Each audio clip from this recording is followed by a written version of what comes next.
સુરેન્દ્રનગરમાં ઠંડીનો પારો વધતાની સાથે જ ગરમ કપડાં પણ બજારમાં તેજી જોવા મળી રહી છે। ત્યારે સુરેન્દ્રનગરમાં ઠંડીનો પારો 15 ડિગ્રી સુધી પહોંચ્યો છે।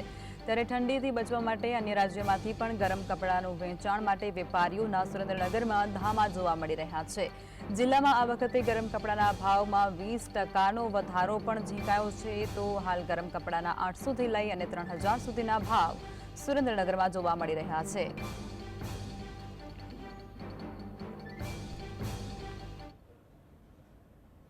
તો આજ મુદ્દે વધુ વિગતો અમારા સંવાદદાતા ફૈઝલ આપી રહ્યા છે લાઈવમાં। ફઝલ, જે પ્રમાણે જાણકારી આવી રહી છે, સુરેન્દ્રનગરની અંદર ઠંડીનો પારો વધતાની સાથે જ લોકો ગરમ કપડાં ખરીદવાનું શરૂ કરી રહ્યા છે અને તેના ભાવમાં વધારો પણ જોવા મળી રહ્યો છે। શું છે જાણકારી?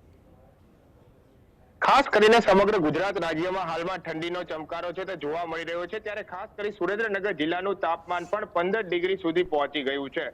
ત્યારે ઠંડીથી બચવા માટે લોકો ગરમ કપડાની ખરીદી કરી રહ્યા છે। 20%નો જરૂરથી ભાવ વધારો છે, તે છતાં પણ લોકો હાલમાં મન મૂકી અને ગરમ કપડાની ખરીદી કરી રહ્યા છે। હાલ આપણે સુરેન્દ્રનગરની જે ગરમ કપડાની માર્કેટ હોય છે ત્યાં છીએ।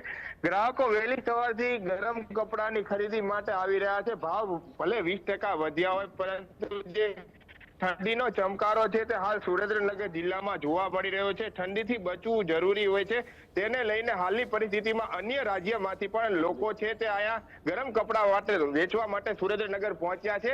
અહીંયા જે કપડા વેચતા ગરમ કપડા વેચતા વેપારીઓ આપણી સાથે છે। किस प्रकार का माहौल अभी चल रहा है और कितनी तेजी है? अच्छा ठंडी मिल रहा है। अच्छा चल रहा है। कितनी तेजी है? बहुत तेजी है। भाव कितना है? भाव 1800 से 2400 तक के। 1800 का से लगाकर 2000 तक है। अन्य तेजी है, कितने ग्राहक आ रहे हैं और कौन कौन सी वस्तु ज्यादा बिक रही है? अभी तक तो कम से कम 100% में से 25% तक चल रहा है। अभी 100% नहीं चल रहा है, 25% चल रहा है। भाव में बता रहा है, तभी भी खरीदी हो रही है, क्या कहोगे? अच्छी हो रही है।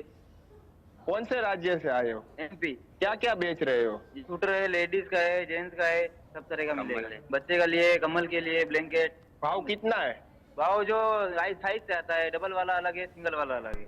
ખાસ કરીને અન્ય રાજ્યમાંથી પણ આ વેપારીઓ છે તે વેચવા માટે સુરેન્દ્રનગર ખાતે આવ્યા છે। ઠંડીનો માહોલ છે તે જોવા મળી રહ્યો છે। 15 ડિગ્રી સુધી તાપમાન પહોંચી ચૂક્યું છે। ત્યારે લોકો ઠંડીથી બચવા માટે ગરમ કપડાની ખરીદી કરી રહ્યા છે। વહેલી સવારથી આ ખરીદીનો માહોલ છે તે સુરેન્દ્રનગરમાં સર્જાઈ જવા પામ્યો છે। 800 થી લઈ અને 3000 સુધીના સ્વેટરો હોય, ગરમ કપડા હોય, ધાબળા હોય, તેની ખરીદી લોકો કરી રહ્યા છે। ત્યારે હજુ પણ ઠંડી વધવાની શક્યતાઓ હવામાન વિભાગ દ્વારા છે તે વ્યક્ત કરવામાં આવી છે। નેપાળથી હોય, રાજસ્થાનથી હોય, મધ્યપ્રદેશથી હોય, ત્યાંના વેપારીઓએ પણ આવા ગરમ કપડા વેચાણ માટે સુરેન્દ્રનગરમાં અલગ અલગ જગ્યાએ સ્ટોલો નાખ્યા છે અને તે પોતે ગરમ કપડાનું વેચાણ કરી રહ્યા છે। સારી ગરાગી હોવાનું પણ હાલ વેપારીઓ દ્વારા જણાવવામાં આવ્યું છે। ભાવ વધારો 20% જેટલો થયો છે, તે છતાં પણ જે ઠંડીથી બચવા છે તે લોકો આવા ગરમ કપડાની ખરીદી અને બ્લેન્કેટ, ધાબળાઓની ખરીદી પણ કરી રહ્યા છે।